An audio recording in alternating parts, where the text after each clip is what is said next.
네, 의료계의 뜨거운 감자 간호법 제정안이 최근 국회 본회의로 직행하게 됐습니다. 의사, 간호사 간 입장 차이가 컸던 만큼 후폭풍이 계속되고 있는데요. 법안을 둘러싼 갈등의 쟁점은 무엇인지 또 앞으로 어떻게 갈등을 풀어나갈 것인지 간호법 키맨으로 꼽히는 국민의힘 최연숙 의원께 여쭤보고 듣도록 하겠습니다. 의원님 어서 오십시오. 네, 반갑습니다. 네, 반갑습니다. 네, 그동안 장기간 공전하던 간호법 제정안이 이제 국회 본회의로 가게 됐습니다. 우선 이제 간호사 출신이시고 그동안 이제 법안 제정을 위해서 열심히 노력을 해 오셨기 때문에 감회가 또 새로우실 텐데요. 소감부터 좀 들어볼까요? 네, 간호법은 이번에 처음 발의된 법이 아닙니다. 네. 2005년부터 지금까지 18년 동안 진통을 겪은 법입니다. 네. 네, 그래서 2005년과 2019년에도 여야가 함께 발의한 법안이기도 하고요. 그리고 그 당시에는 또 상임위 문턱조차 넘어가지 못했던 법안이었습니다. 네. 그래서 여러 가지 사정으로 인해서 이 법안이 여기까지 오게 됐는데요. 한참 늦었지만 이번 21대 국회에서는 저를 포함해서 세 분의 의원님께서 국민의힘 서정숙 의원님과 네. 더불어민주당의 김민석 의원님 그리고 저 이렇게 해서 세 분이 이 간호 법안을 발의를 했고요. 총선과 대선 공약에서도 이 간호법을 해주겠다는 공약을 했었습니다. 누가 했었나요? 그 당시에는 국민의힘과 국민의당 네. 그리고 더불어민주당 네. 세 당이 같이 했었죠. 네. 네. 그리고 그럼에도 불구하고 이제야 본회의에 올라오게 됐습니다. 이 법안이요. 네. 그래서 국민 건강을 위해서 꼭 필요한 이 법안 저는 꼭 최종 통과할 수 있도록 최선을 다하도록 하겠습니다. 여야가 이제 큰 이게 선거 국면마다 네. 이 공약으로 내걸었던 만큼 네. 또 18년 동안 이제 끌었다고 하니까 그동안 이제 가장 큰 그 걸림돌, 그 문턱을 넘지 못한 이유가 뭔지 가장 좀 궁금하네요.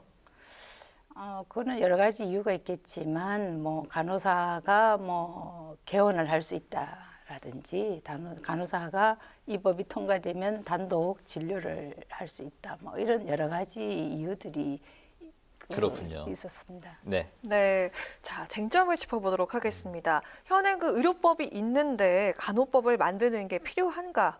이게 쟁점이 아닐까 싶은데 의사단체에서는 이게 과잉 입법이다 이렇게 갈등을 부추긴다 주장을 하고 있는데 자 이런 비판과 주장에 대해서 어떻게 생각을 하십니까? 네, 간호법은 특정 직역을 위한 법이 아니라 간호 업무를 명확하게 규정하기 위한 그 필수 법안입니다. 네. 그리고 갈등을 부추기는 법안이 아니라 현장의 그 혼란을 방지하기 위한 법입니다. 그래서 간호법은 간호사와 간호조무사들이 모두 포함되어 있고요. 이 법안에는 이분들에 대한 권리와 의무 그리고 처우 개선 등이 담겨 있습니다. 그래서 간호사만을 위한 법이라고 주장하는 것은 이게 오해입니다. 그리고 또한 간호사들이 학교나 어린이집 또 노인 요양시설 등에서도 지금 근무를 하고 있는데요. 네. 이 업무에 대한 규정이 현재는 없습니다. 그러다 보니까 제가 예를 하나 들어보겠습니다. 노인 요양시설에서 계시는 분들 중에는 소변줄을 이렇게 삽입하고 계시는 분들이 많이 계십니다. 네네. 그런데 이 소변줄이 갑자기 빠져버리는 경우가 있어요. 그러면은 여기에서 이제 간호사가 근무를 하고 있는데 이 소변줄을 이제 재삽입을 할 수도 있습니다. 있는데 지금 현행법에서는 이 시설에서 소변줄을 삽입하는 것이 이런 곳에서 의료 행위를 하는 것이 불법으로 이렇게 간주가 되고 있어서요. 이런 행위를 하지 않고 있습니다. 네. 그럼 어떻게 하느냐? 병원에 전화를 걸어야 돼요. 병원에 전화를 걸어서 소변줄이 빠져서 이렇게 연락을 하죠. 그러면은 그 병원에서 가장 전문 간호사를 보내서 소변줄을 재삽입하든지 아니면은 이분을 병원으로 모셔가야 됩니다. 굉장히 불편하겠죠. 네. 이분들이. 그래서 이외에도 여러 가지 상황들이 있습니다. 그래서 간호법은 이런 현장의 문제점들을 해결하는 국민을 위한 민생 법안이라 할 수 있습니다. 그래서 우리나라가 2017년이면 26년, 1년 당겨진 걸로 알고 있는데 1천만 노인 시대가 된다고 합니다. 예상을 그렇게 네. 하고 있거든요. 그렇다면 간호돌봄도 굉장히 요구도가 증가할 것입니다. 그래서 법은 시대를 반영해야 합니다. 그래서 간호법은 과잉 입법이 아니라 시대의 요구를 반영한 법입니다. 네, 알겠습니다. 꼭 네. 그 도움의 손길이 이제 시급한 현장에 현행 이제 의료법 때문에 도움을 이제 못 받고 굉장히 그 여러 가지 그 일처리가 또 늦춰질 수 있다는 그런 이제 불합리한 점이 있었다고 이제 말씀을 하셨는데 반대쪽에서 이제 비판하는 입장에서는 이제 뭐 지금 자막에도 나오고 있습니다만 과잉 입법이고 특혜 법안이다 이렇게 이제 비판이 그동안 있었기 때문에 18년 동안 계속 끌어왔던 것 같습니다. 또 한간에는 단독 개원을 하는 거 아니냐 그리고 이제 의사 업무를 또 침해할 가능성이 있는 거 아니냐 이런 비판도 함께 했었습니다. 네. 어떤 입장이실까요? 그 내용은 전혀 사실이 아닙니다. 제가 정확히 말씀을 드리겠습니다. 간호사가 단독 개원을 한다든지 네. 의사의 업무를 한다는 내용은 이 간호법에 어느 문구에도 없습니다. 그리고요, 작년 2월 10일 날 보건복지위원회 법안 소위 논의 때도요, 정부가 여기에 대해서 답변을 했습니다. 어떻게 네. 답변을 했느냐면은 향후 제정될 간호법도 현행 의료법도 간호사가 단독으로 개원하거나 간호사가 단독으로 진료를 할 수 없다는 것을 확인해 줬었습니다. 네. 네, 더 이상 이러한 국민들에게 잘못된 정보를 전달하거나 허위 사실로 인한 소모적인 논쟁 이제는 없었으면 합니다. 단독 개원 자체가 현행 법적으로는 이제 불가하다는 말씀인가요? 네, 똑같습니다. 현행법과 네. 지금 향후 개정 제정 간호법에도 없습니다. 네. 네. 개원을 할 수는 없다. 네. 알겠습니다. 네, 그럼 앞으로 이제 어떻게 될지가 정말 궁금해지는데요. 본회의로 간 이후 어떤 절차가 남았을지 그리고 통과 가능성에 대해서 어떻게 전망하시는지 들어볼까요? 네. 보통 이제 법안이 본회의로 부의가 되면 이게 이제 이제 많이 다 끝났다 이렇게 생각하시는 분들도 많이 계실 것입니다. 그러나 이 법안은 본회의의 안건으로 할 것인지에 대한 투표가 아직 남아 있고요. 본회의의 안건이 되면 제적의원의 과반수의 출석과 출석의원의 과반수의 찬성으로 이 법이 통과되게 되어 있습니다. 네. 아직 두 단계가 더 남아 있는 거죠. 그래서 법 제정으로 인한 이 변화를 막연하게 두려워하시는 분도 계실 수가 있고요. 또 불편해하시는 분들도 아마 계실 수가 있다고 생각이 듭니다. 그런데 그동안 그런 분들과 우리 공청회라든지 토론회라든지 이런 것을 통해서 계속 충분히 소통을 해왔었고요. 보건복지위원회에서도 오랫동안 여러 번에 걸쳐서 이 부분에 대해서 조율을 했었습니다. 네. 네, 그래서 또한 간호법은 윤석열 대통령께서도 대선 공약이기도 하고요. 또 더불어민주당의 대선 후보님께서도 이렇게 약속을 했던 법이기 때문에 본회 통과는 저는 된다고 봅니다. 네. 네. 개정 간호법으로 인해서 불편함을 이제 호소하거나 우려하고 걱정하는 분들이 있다고 말씀하셨는데 구체적으로 그분들이 말씀하시는 그런 우려되는 불편함이란 건 어떤 걸까요? 불편한 것은 이게 제가 조금 전에도 말씀드렸듯이 간호사가 개원을 해서 어떻게 간호사한테 이렇게 진료를 받을 수 있는가 뭐 이런 것들 있지 않습니까? 네. 네, 그런 것들이죠.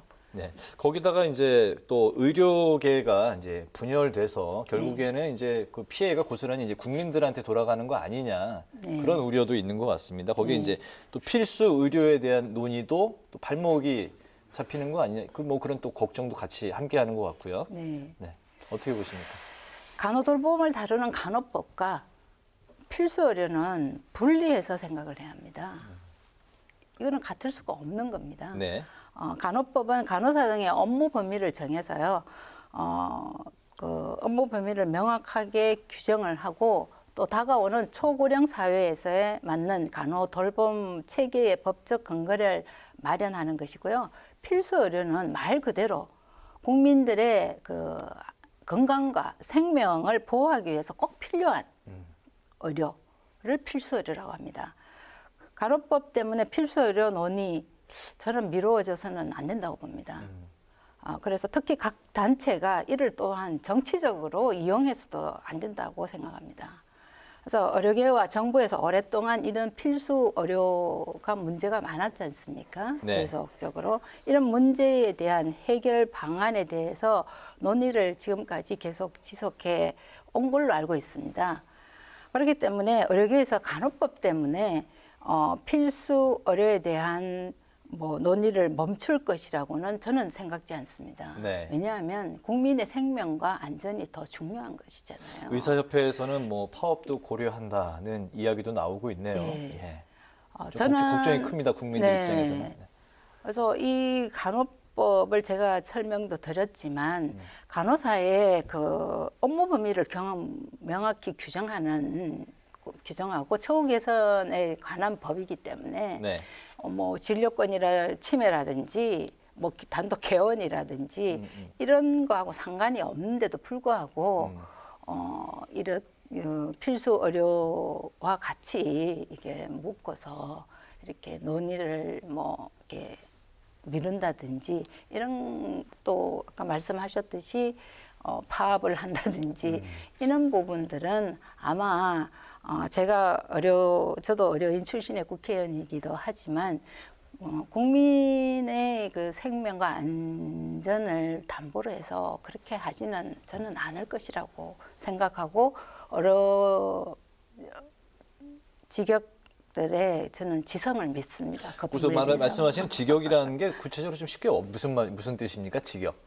의료진들이라고 표현을 하는데요. 네. 직역이라는 것은 의사 직역도 있을 수 있고 간호사, 간호조무사, 방사선사, 물리치료사 여러 가지 직역이 있죠. 이게 직업 역할상의 예. 이제 그런 예. 말씀하시는 거군요. 네. 네, 알겠습니다. 네. 네. 자, 이렇게 간호법 쟁점에 대한 말씀 이렇게 나눠봤는데요. 이번에 최근 발의한 법안에 대해서 여쭙는 시간 가져볼까 합니다. 이태원 참사 의료 대응 차원의 그 재난의료지원반, 디멧이라고 하죠. 그리고 닥터카 근거법을 발의하셨는데, 자, 이 내용에 대해서 좀 소개를 해주실까요? 네.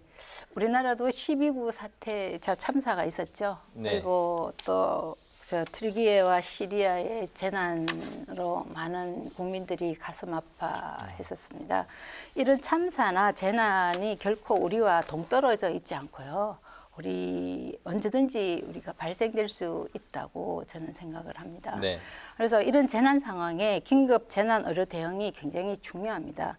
그런데 우리나라에서는 재난 시 활동하고 있는 일명 디메팀 그리고 닥터카에 대한 근거법이 현재까지는 없었습니다. 그래서 제가 발의한 응급의료법에 이러한 재난의료지원팀, 즉 디메팀과 일명 닥터카 출동에 대한 업무 범위 등을 정해서 재난 상황에서 신속하고 원활하게 업무를 진행할 수 있도록 이것을 법에 담았습니다. 네, 그렇군요.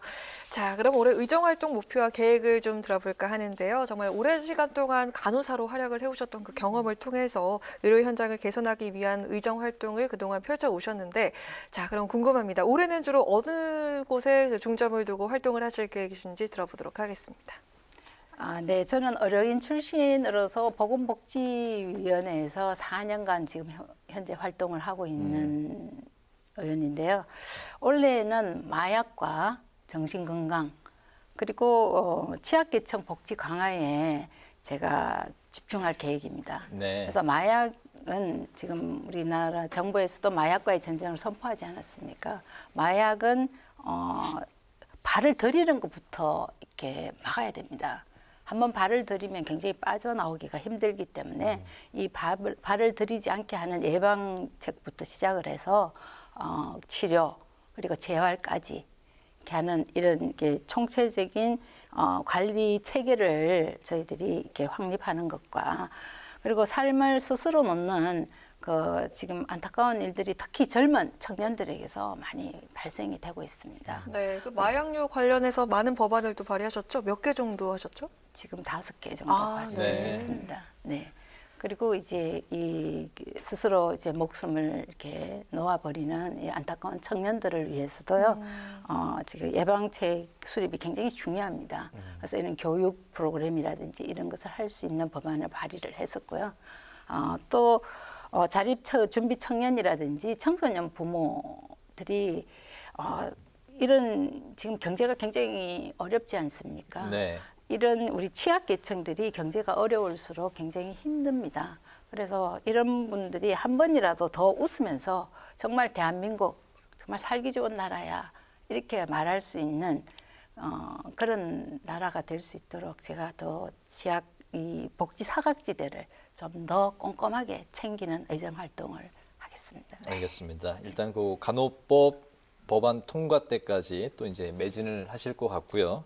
또 의료 사각지대에 있는 사람들의 이제 그 의료 활동을 위해서, 의료 이제 그 지원을 위해서 열심히 의정 활동을 펼치시겠다는 말씀까지 이제 오늘 들었습니다.